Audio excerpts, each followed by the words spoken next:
Doing a little tinkering today. Is 2001 C70 convertible. I'm gonna rebuild the ETM. So I got that ETM out. I did loosen that bracket on the bottom, on the back of that starter. Here's a kit that Mark got, and got the throttle body over here in the shade. About to tear into it, get this thing cracking. Had somebody contact me a day or two ago about the trip computer on the P80 cars. If you have this button there, the info button, this goes with the information in this cluster here. So let me show you how this works.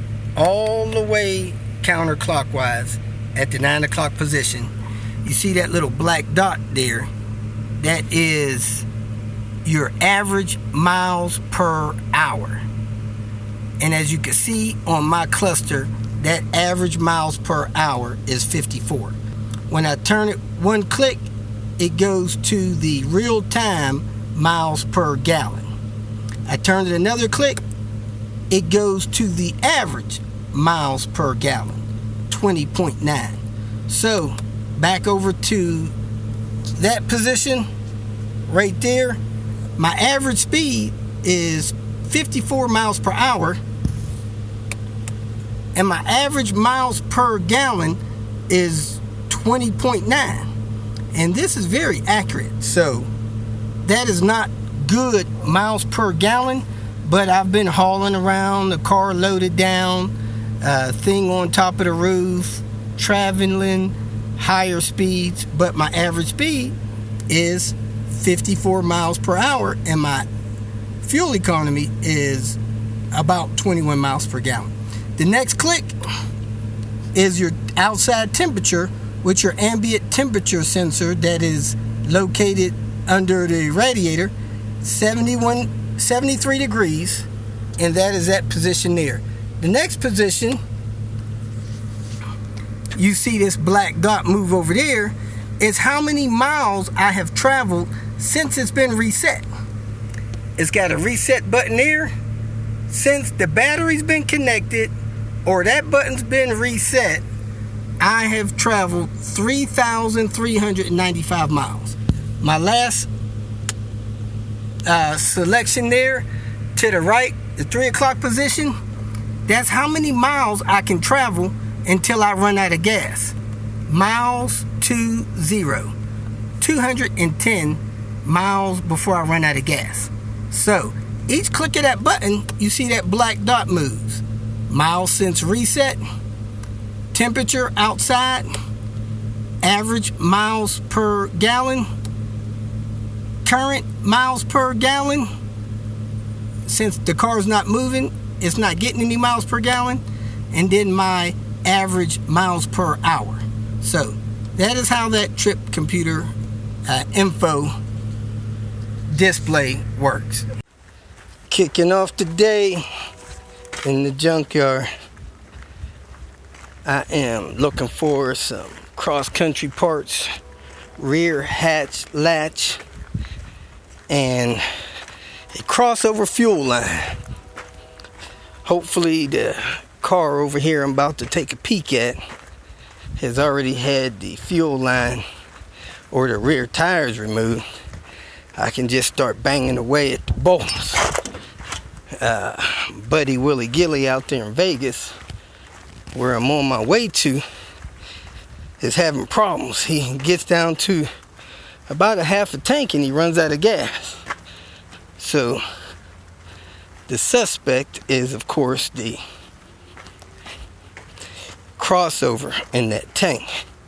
Somebody put a fuel pump in there, so it's possible that there's a problem with that sending unit, but I'd rather be prepared with a line if I need to replace it. I don't have a fuel line release tool, so I'm not exactly sure how I'm gonna get this fuel line off, but I'm gonna get it started anyway. So this is row 24. See the indication on the end of the car, and there should be a cross country Volvo up here somewhere. If their website is right, it's way up there. Got a hospital appointment, semi-annual physical, so I don't have that much time. I may have to come back at it, but let's see what happens. I need a latch out of this back hatch too, which may already be gone. Because he never did it. So, and then I got to pay for mine. Yep. Freaking back latch is already gone. And this car's got tires on it too. So let me knock these tires off and get to cracking. I got the wheel off. Now I'm going to take the struts loose from the inside. And then I'm going to start hitting some bolts from the outside. Yeah, this thing has a halfway decent grill. Still here. I've never successfully dropped one of these rear suspensions, so it's kind of a mess. I got 17 here, 14 here, 17 there, 18 there, 3 17s there. Let me see what's after that.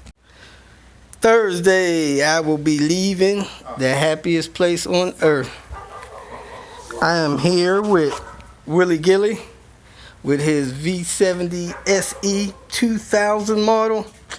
And I guess we're going to just say we got a honey-do list to do on this thing. But the main issue is the car is running out of gas at like a little bit more than half a tank.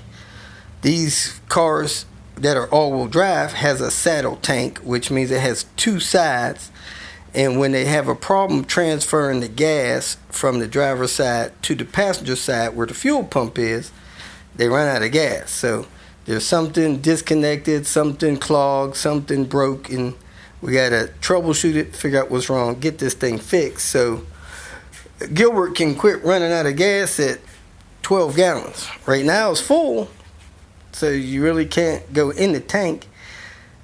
So we're going to figure out how to drain as much of the gas out as we can and troubleshoot this thing. And then there's a bunch of other little stuff we're going to take care of next day or two and get back to Albuquerque. So I think the first thing I need to do is check fuel pressure. If the fuel pressure is real high, that means the system may not be returning fuel properly, circulating it back. So anyway, let's take it one thing at a time, and I need to make a laundry list.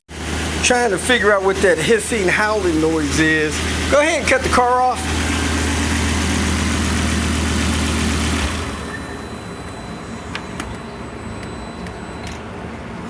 Didn't hear it that time. First thing my mechanic told me to do about this fuel tank deal was check fuel pressure. So we went to AutoZone, got a fuel pressure tester. I think we have everything hooked up. I'm going to go ahead and start the car and see what kind of pressure we're putting out. This is obviously not hooked up properly, so let me try to figure out how to hook this up. Our first go round with the pressure kit didn't work well, so we're going to remove the stem in there. We went back to the parts store, got this tool for removing valve stems. We're going to relieve the pressure, remove the stem, put some plumber's tape on that pressure kit, see if we can get some pressure read. We picked up a symptom. As soon as you cut the car off, there's no pressure on the rail, so that's not good. We got the stem removed, so now we're going to put some plumber's tape on the thread, put this connector back on, see if we got some pressure on this thing this time. We got that hooked up where we're not leaking, but we don't have any pressure reading. I don't know why not. We should have pressure going there. One of their relief valves must not be pushed in so we can get pressure up here unless somebody already damaged the dang gauge. Crazy. No pressure. As soon as I shut the car off, it's bleeding off. It's like 2 psi. less than a minute, we have no pressure. Not even a minute, less than. Yeah, 30 seconds. Okay, next thing we're gonna do on this car is lower this side of the suspension, lower the tank. That's gonna be tough. There's a lot of gas in there because I need to get up here at where those lines are and try to disconnect the lines on this side. This is the driver's side. Get that disconnected and try to blow air in the tank, and fuel should come out of the tank into a container. So, yep, it's gonna be tough with all this gas in here. Of course, this is always more fun when you're on a lift, but we don't have a lift, so this, the bolt in between the tank where the viscous coupling is, same thing on the other side in the fuel tank straps. May end up pumping this fuel tank as close as I can to empty because it's got a lot of gas in there. I broke these bolts loose with my breaker bar and then spun them out with the impact. I got the straps down, and now you can see I can just about access the top of this tank. So the next task is to release these fuel lines from this tank.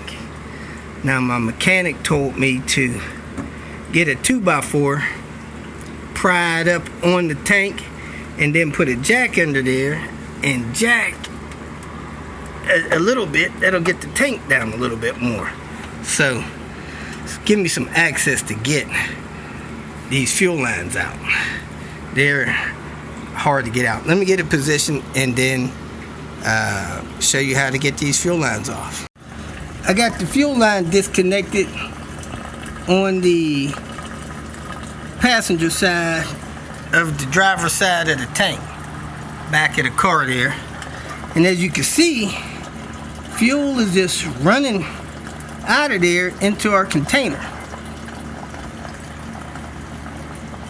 I assume that's good because it should be able to feed over to the other side of the tank if this is happening. There's a whole lot of gas in the tank, probably 16, 17 gallons. So we got to get a couple of gallons out of here till that thing stops gravity feeding. Then we're going to disconnect this other line over here and put air pressure in this driver's side and make sure it pumps fuel out of the passenger side. So we're still gravity feeding. I have this little screwdriver I bent like that, and so it is a small screwdriver. I stuck that under there. I pulled the fuel line like off as far as I could. I got that under there and put some pressure on the plastic clip, lifting the plastic. If you see the fuel line there, it's got that little plastic release built onto it. So I pulled that up into the fuel line as best I could, and while keeping pressure on that, I massaged the fuel line up and off of the tank.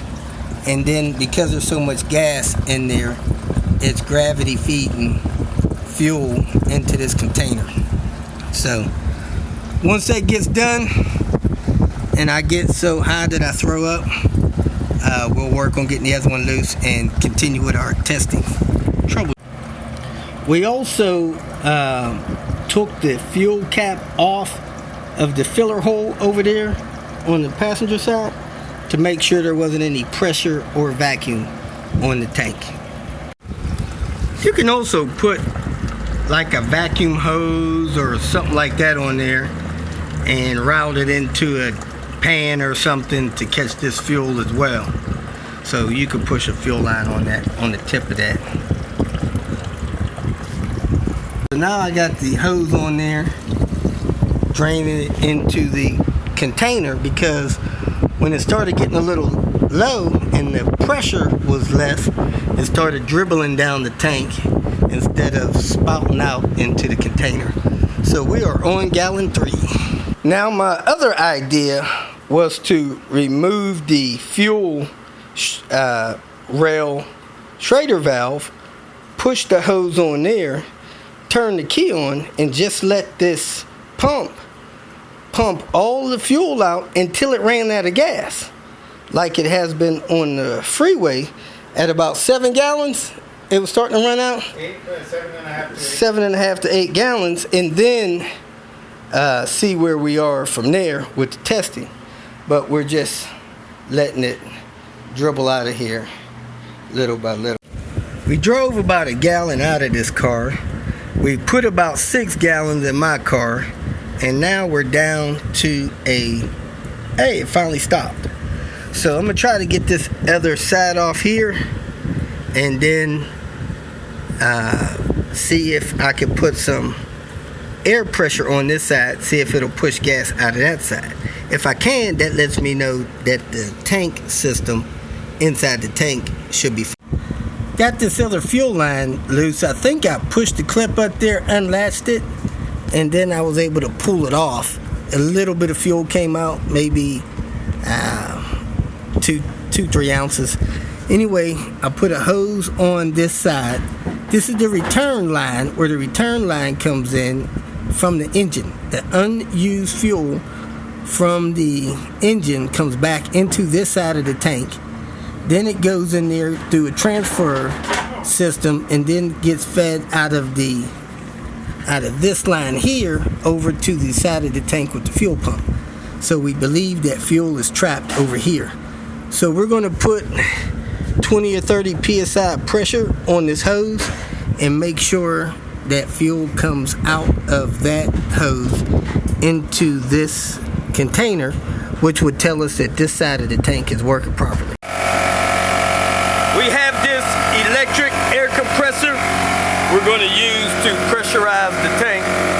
It has a little drain valve we close down there, and it's building up pressure. Probably 30-40 psi is all we need. We pumped the compressor up to 120 psi. This knob here controls what you push through the pump, through the hose. So we're going to probably crank that down to about 30 psi. Let me check with the mechanic, hook up the hose, run the test. Tank still has 100 psi. We got this set at 40. I'm going to crank it up to 50 because that's what is coming back to this tank. We got the hose hooked up. We're going to plug this into the fuel line that I got and see if fuel comes out of this hose we got hooked up into the bottom. Alright, so when I give it a blast of air, air comes out into the tank, into our container. You can see the little mist. So the tank on this side should be good. I'm going to check this line from here over to the other side for blockage. This fuel line came loose so easy. I wanted to try to film this for you guys. Man, it's hard to see in there. Anyway, I put my little screwdriver under there like this. I lifted up on it, and as you can see, it pulled the fuel line off. But while I was putting that pressure on there, I pushed down on the fuel line to push it in further, and then pulled up on it together with that pressure, and there it is. Popped the fuel line right off of there. Now that I have this hose, that crossover hose, disconnected from the tank, I'm going to go over the other side and connect that crossover hose back to the tank. And I got that air pressure still going in to the return connection. I'll put pressure on there. It should blow air out of here and let me know if my crossover hose is blocked. I noticed back here that the fuel line and the fuel line sending unit harness is not in the clips there. So I'm going to put that stuff in the clips to help prevent them from getting damaged. Gilbert is going to pressurize that inlet coming from the return. I hooked up the hose that comes out of the tank on the driver's side and feeds over to here. So when he gives that a little pressure, we should hear air come out of this hose here. So go ahead, Gilbert, give it a little bit of air. Yep. So that hose is clear. On to our next possible issue. Now that I know that the crossover line is empty, I'm going to pull this pressure hose off of the tank. I'm going to plug that return line back into the tank on the driver's side. So both lines are going to be plugged in on the driver's side. I'm going to leave the crossover line disconnected on the passenger side. I'm going to try to start the car. Hopefully we got enough gas in the tank to start the car and see if fuel comes out of that crossover line. Let's see if we can work that out. I don't know if the car will start with the tank leaning like it is and all the gas we drained out, but we really should still have a half a tank of gas. Let me turn the key and see. Alright, it says we have 6 gallons. The car is on ramps, and we're going to try to start it once I hook up the driver's side of the tank for that crossover network, and I'm going to leave the crossover line disconnected on the passenger side. These lines connect real easy. I just got it over there, pushed it on, and the line popped right on. It's got a little bit of play in it, but the clips keep it locked on, and the seal keeps it from leaking. So this side of the tank is hooked up like it's supposed to be. That side of the tank, the crossover line is loose. We're going to try to start the car. With the car running, fuel should be pumping out of that crossover line. Hopefully we got enough gas in the tank that the sending unit will pick it up and run the car. It is coming out of the crossover hose. Willie Gilley says it sounds like it's running better. So we're going to shut the car off, hook this back up, and start the car again, make sure we don't have any leaks. Then we're going to put everything back together and drive it around, see if we can drive it below half a tank. Alright, so when you're hooking up your fuel lines, this is how it sounds when it clicks into place. That's it. It's on. You can try to pull it, it won't come off, and it shouldn't leak. The seals inside the line should keep it leak free. We don't see any leak in there.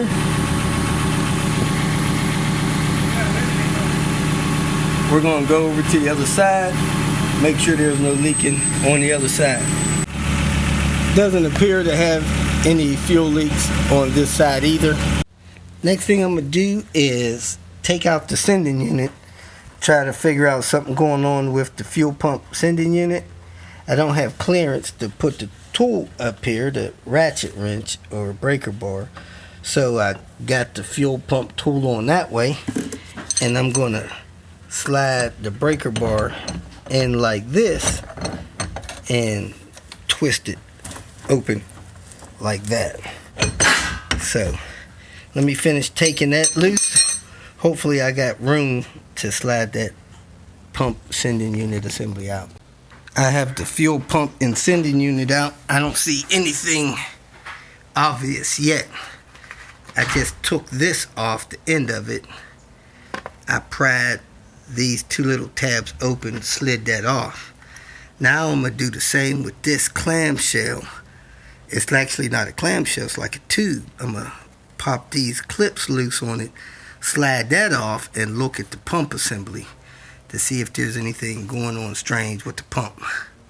Alright, I got the sending unit out, and it appears that the crossover line plugs into this side, comes down here through this springy thing, dumps back into the tank.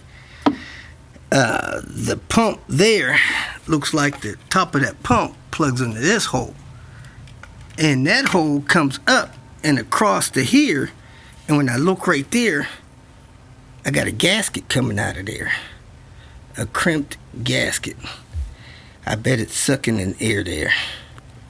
So let me go ahead and try to reset that gasket, put this stuff back together, and bill Willie Gilley $50 million.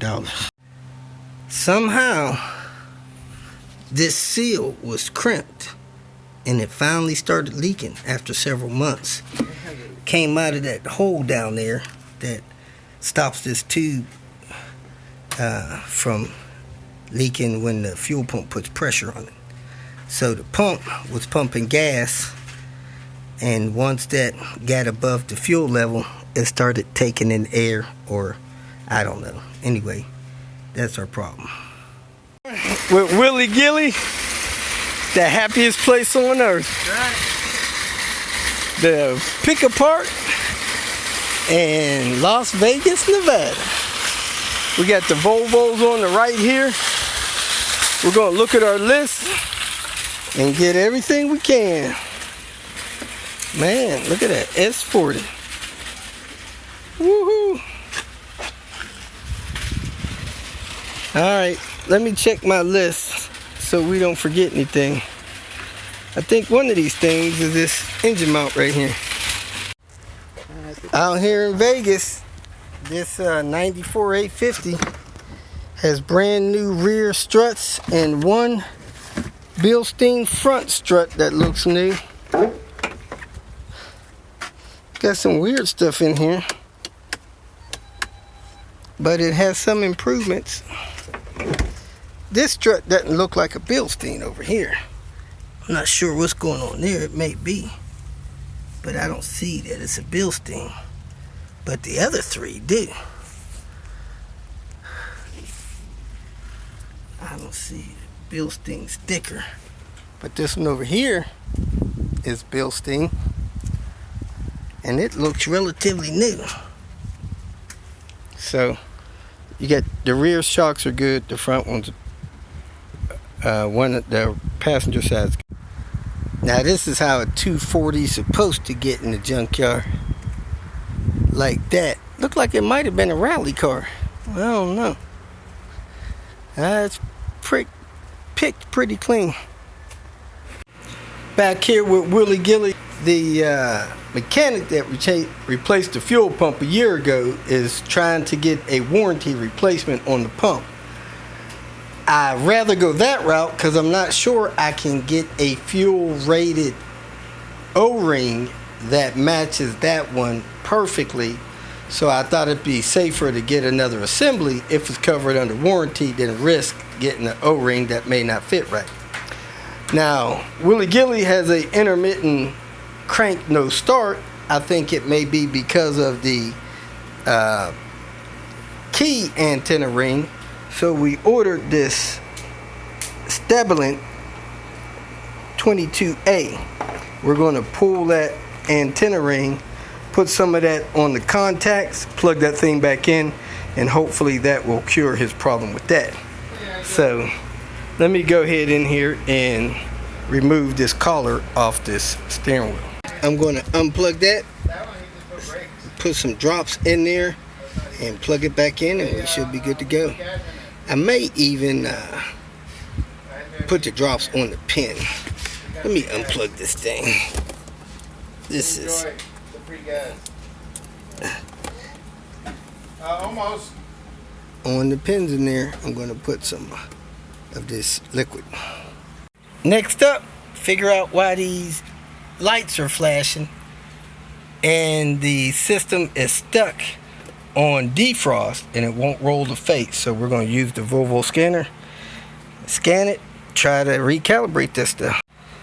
Couldn't check the ECC properly because you need to start the car, and we can't start the car without a fuel pump. So we're going to hit that upper engine mount, replace it, and try to fix this hood latch release and keep it moving.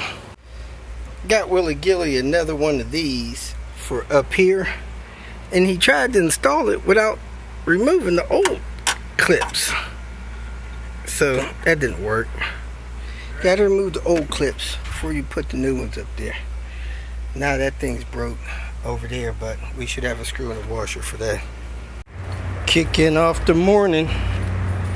Coming to get 2 parts real quick, and then I'm heading out. to Willie Gilley's place. To the left is cars, to the right is trucks. We didn't know the firewall mount on Willie Gilley's car was destroyed. So I think I need 3 parts. A all-wheel drive subframe butt mount, the firewall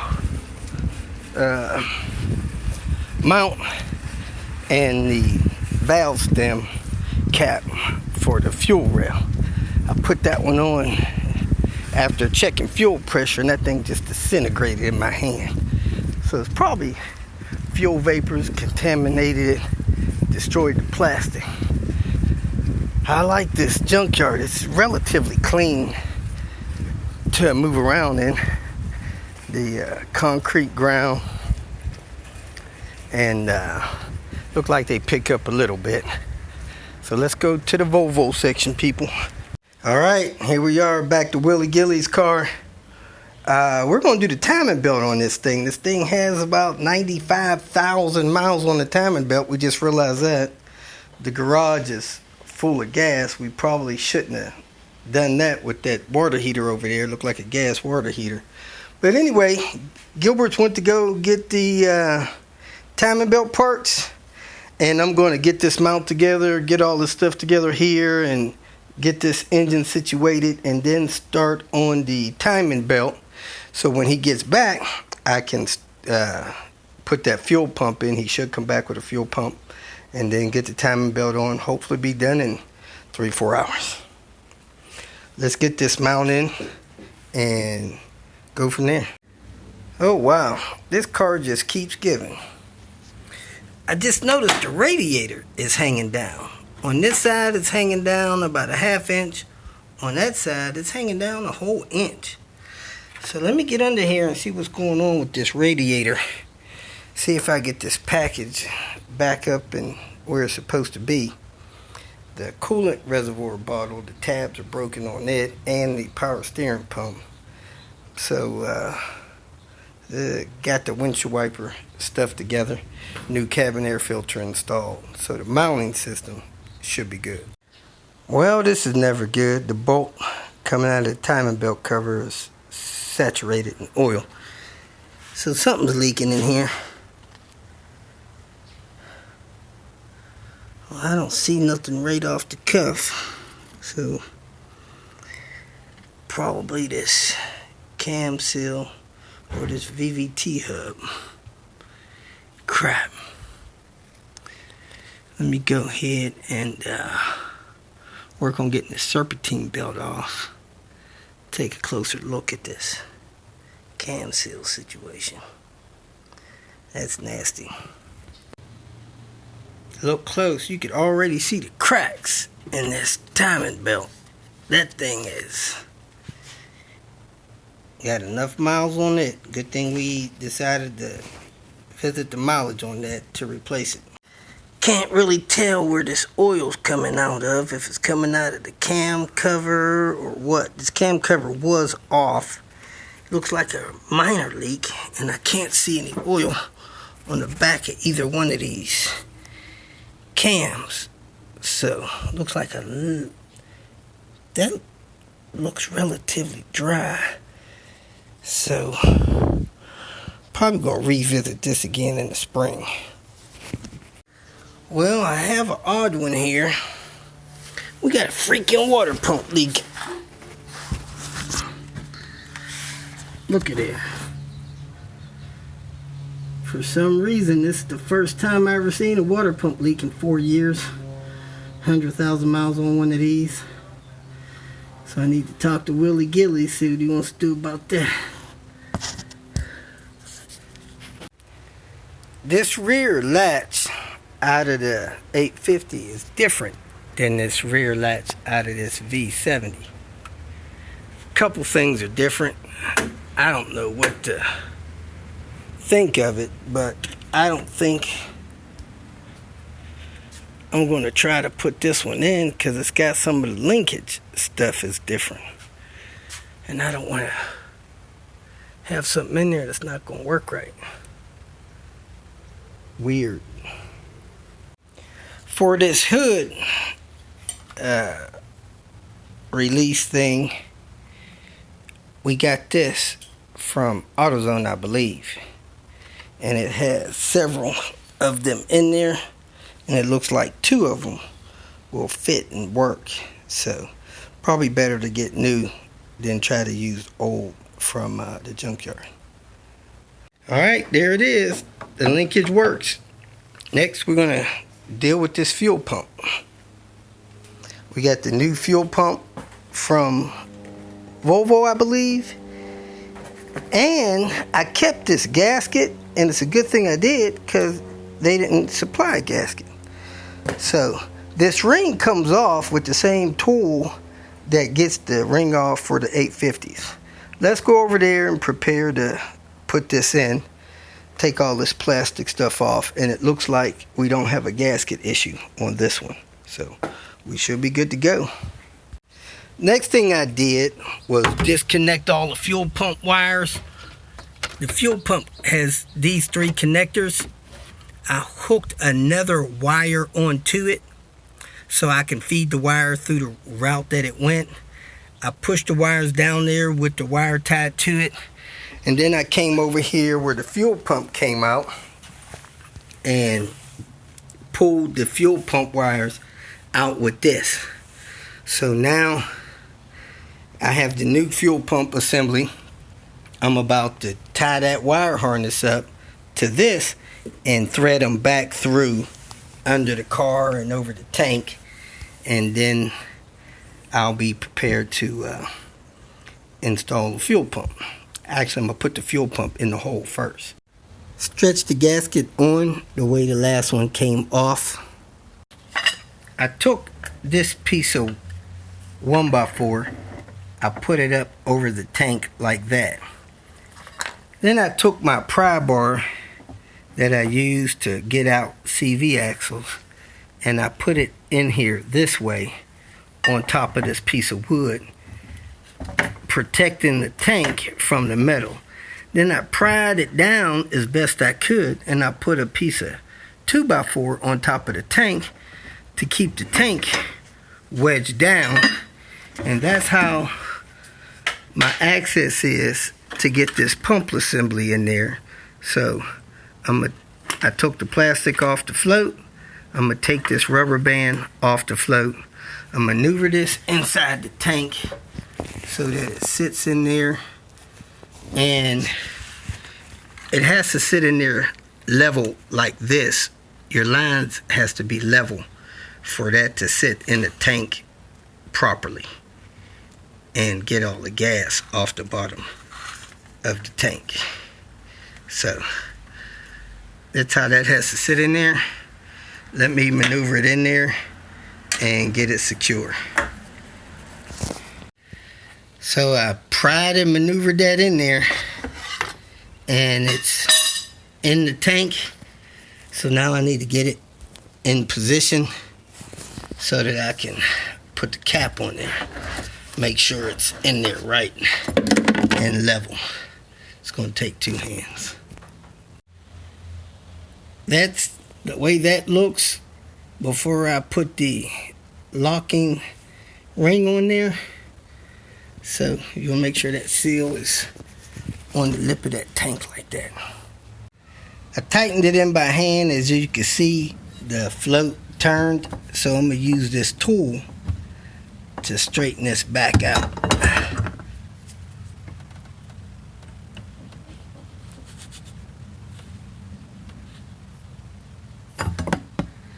Alright, now I'm going to put the tightening tool on there, tighten it down, knock the tip off of that thing down there. I'm going to cap that back on and then try to tighten this cap. But I want to keep those level because I don't want that float not being flat in the tank. I put this on here and I went to tighten it down, and it started turning a little more.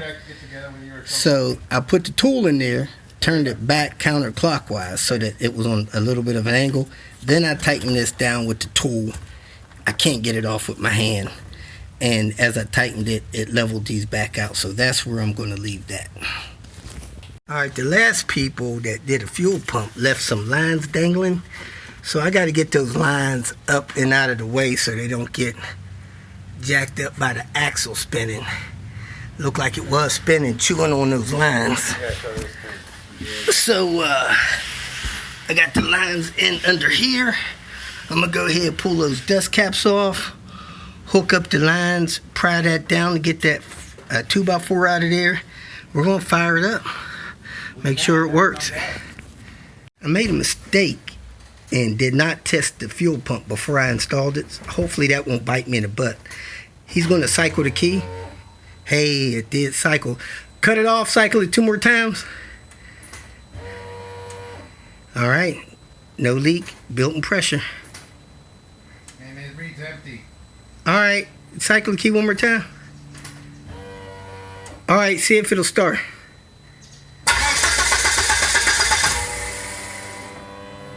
All right, 1 more time.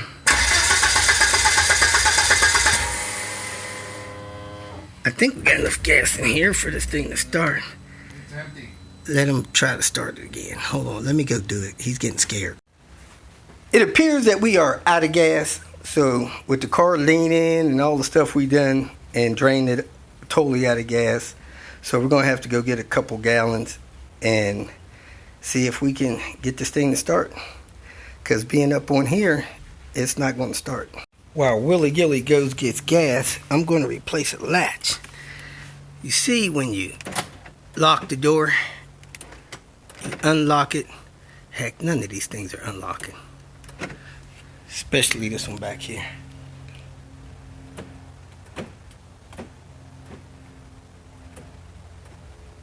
So,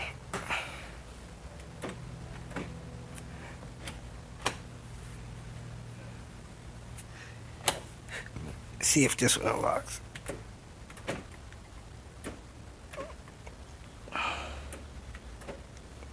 Anyway, I know this one's not unlocking, so I'm going to go ahead and replace that latch. I'm going to plug the one up that I repaired first, make sure it works. I'm going to have Willie Gilley hit the unlock, and that should work. Hit the unlock button so I can see if this latch works.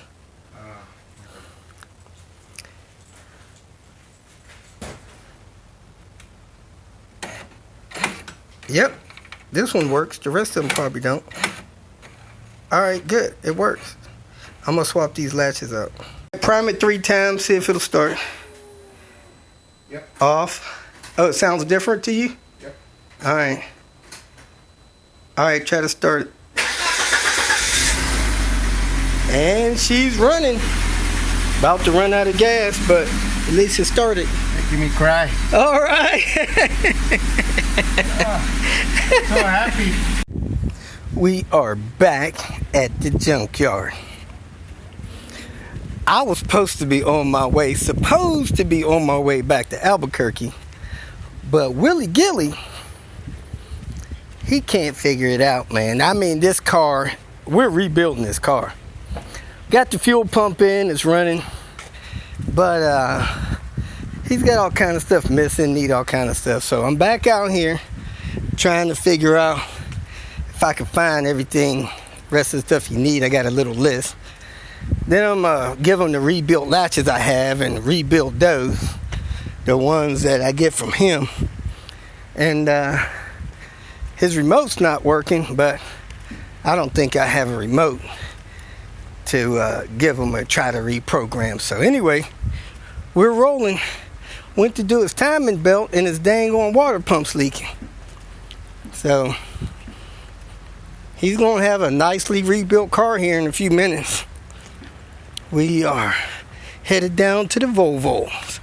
They dropped a couple Volvos here, so we're able to get the parts he needs. For some reason, he wants to pull an alternator and an AC compressor and a starter out of the junkyard. I just think that's a waste.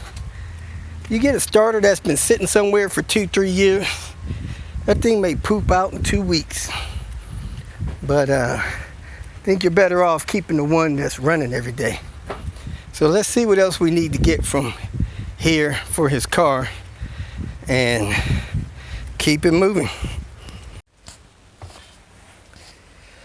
Well, the seats look decent. Made it back from the junkyard to Willie Gilley's car, and I've come to the conclusion that you got to go bumper to bumper to these cars every 4 years. So if you do the timing belt, everything else the car needs, 4 years from then, all this stuff's going to be waiting to be done again. So that's where we're at. I'm going to start back here on this door panel. I'm going to remove this door panel here, which I already got off. Remove the driver's door panel. I'm going to glue those clips on. Then I'm going to replace the latches with the ones I got rebuilt. Then I'm going to install the door panels and get back here on this rear hatch. The main thing you need to deal with on these door panels are these things here. You have to scrape this glue off of here because that's stopping the fresh glue from sticking on there. I'm going to use this contact glue. Scrape this off here. Scrape any of the glue you got off there. Wire brush would work. And then work on using the contact glue to glue that stuff back on. Kicking off the day at Willie Gilley's place. This panel we got at the junkyard came from a 99, didn't have that pinhole. So, got a drill bit from Willie Gilley. Heck, about the size of that thing. Drill bit looks way bigger than necessary, but hey, that's probably the size. I just eyeball it, put it there. Hope that fits. If not, I'll drill another one. Back latch is not locking and unlocking. Look like we got an open wire, breaking this wire. I got it back probing the yellow there, and I got it hooked up where the yellow is here, and it's open. So these things like to break a wire right there where this clip goes through. So I'm going to open that up, see if I could find that wire and solder it or something. Tugged on this yellow wire a little bit, and that's what I got. So I'm sure it's broken in this sleeve. Man, it's kind of a pain. It's always doing that. Maybe that zip tie is too tight on that stuff. Alright, I cut the covering open. I got the yellow wire broken here, and I also got the defrost wire broken here. He probably doesn't know that defrost wire is broken because he's in Vegas, never uses defrost. Let me work on getting these two wires fixed. Another built broke situation on these Volvo P80 cars is the rear hatch quits locking and unlocking. It's probably how I lost my computer. Lock the car, walk away from it, forget to check the rear hatch, make sure it's locked. Somebody opened up the rear hatch, walked off with it. I lost, several quarts of oil like that one time. I had 2 jugs of full synthetic oil, went in the junkyard, come back, it's gone. So anyway, people checking it. The door was locked, but this wasn't. Common thing is, wires in this harness broken. It has some kind of sleeve sheeting, then it has this, and then they put a zip tie on it to this clip here. And over the years, moving back and forth, getting wiggled around and stressed, it just starts breaking wires in here. Just so happened, oh, there's a ground broke in there too. Didn't see that one.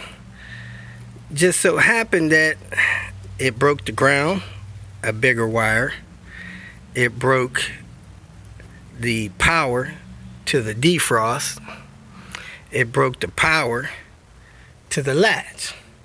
So you got to cut this open and repair these broke wires, or this stuff will be broke forever. So I'm going to put these things on here. One for the small one, another one for the bigger wires.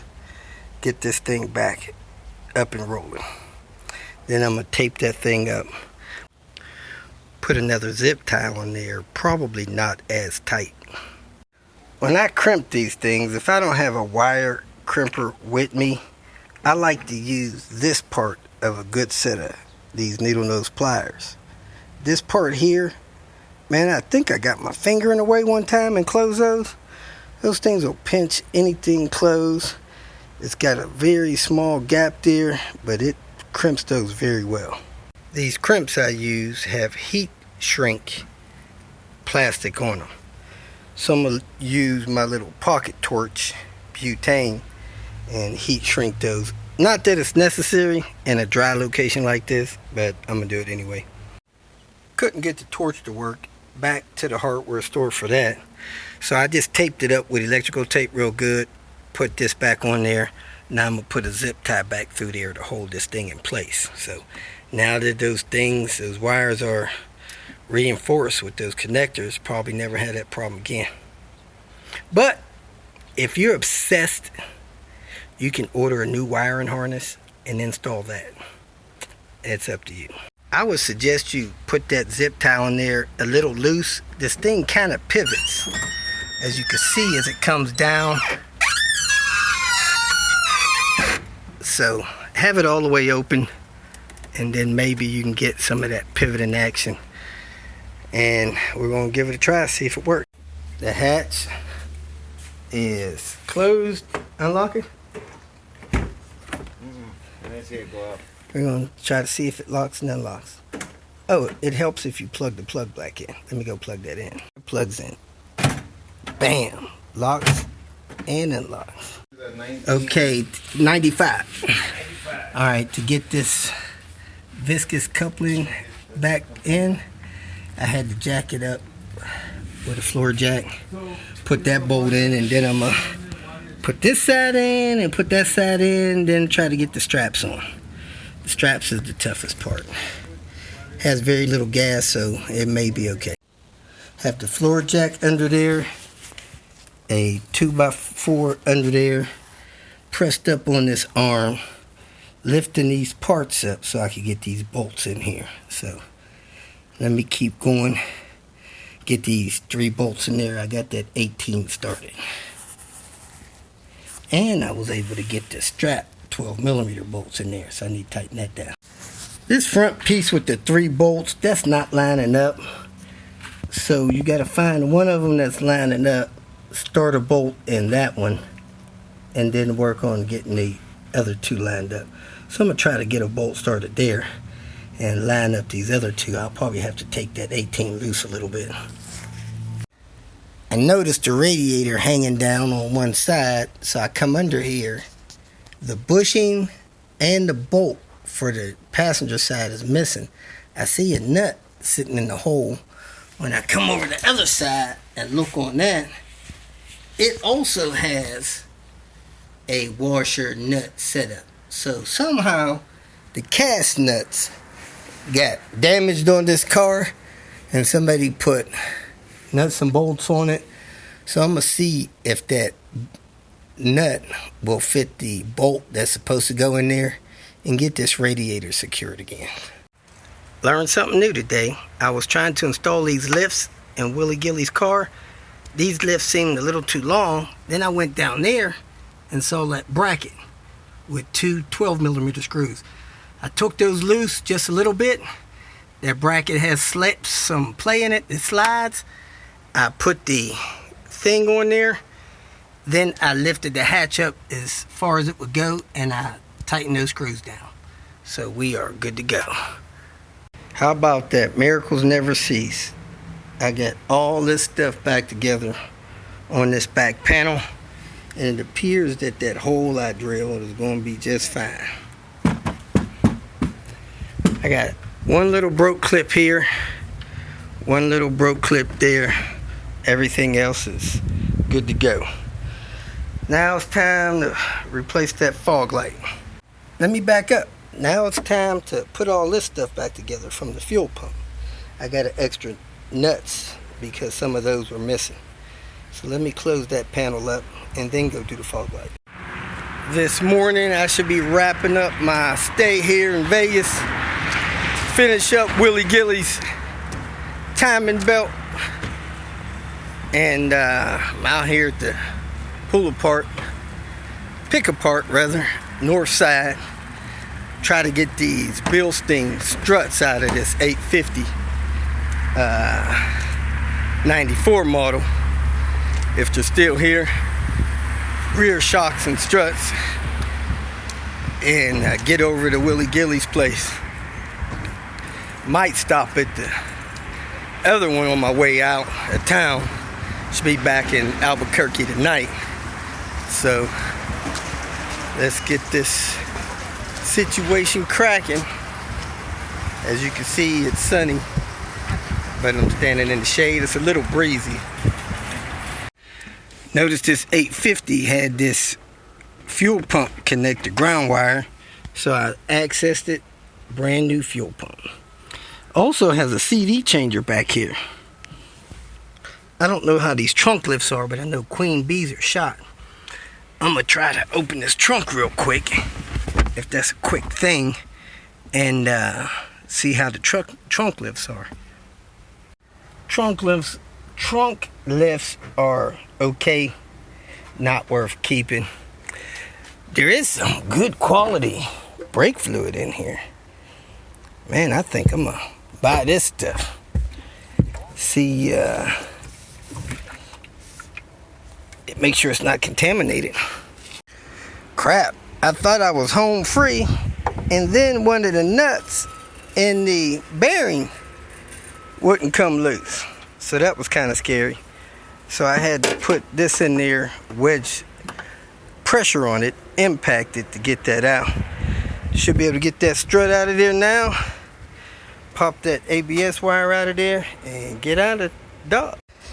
Man, this thing looks like it's got some good rotors that don't have any wear on it. And it has aluminum control arms on it. That's nice.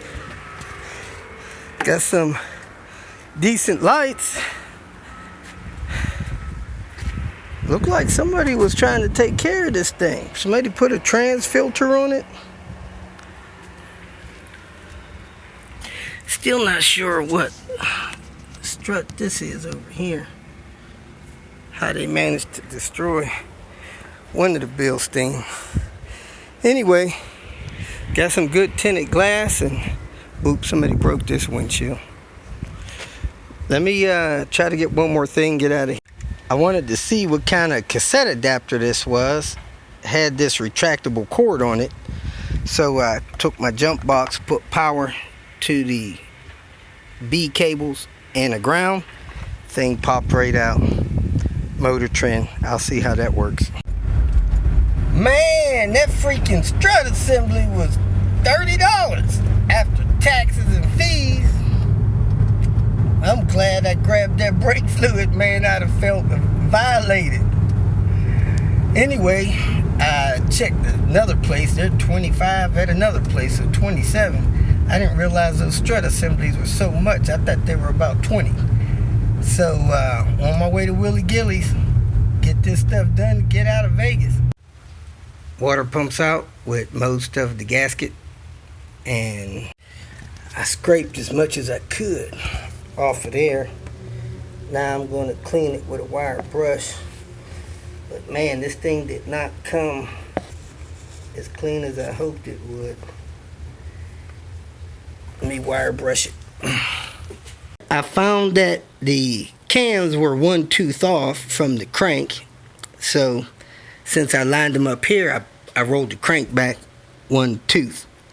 Learned the trick talking to somebody. Put that little piece of silicone under the belt. Stop that belt from jumping around as you route it around. So let me put the tensioner in place. Put this belt on. And keep this train moving. And you see what kind of car it says it is on the back? Okay. There he is. Kicking off the Tinker Day over here with Santos. Putting this S60 back together. I'm sorry, S70. Went to go pull the oil pan off, and it appears that the oil pan's already been off, and somebody glued the oil pan on with some gray type of sealant. So I got to get a spreader to hopefully get that to pop loose. We're deleting the oil cooler lines. This is a T5M, and that's that. We're going to be putting this back together. We picked up all the parts from that XC parts car. I'm going to put an oil pan on there from a 95 non-turbo. If you feel that this information was useful, please like it and share it with your social media friends. You can subscribe to my channel so that you will get notifications of future videos that I post. You can follow me on Twitter, and if you need to contact me directly, please visit my website. And if you have any questions, leave them below, and someone or myself will reply to them. Again, thank you very much for watching.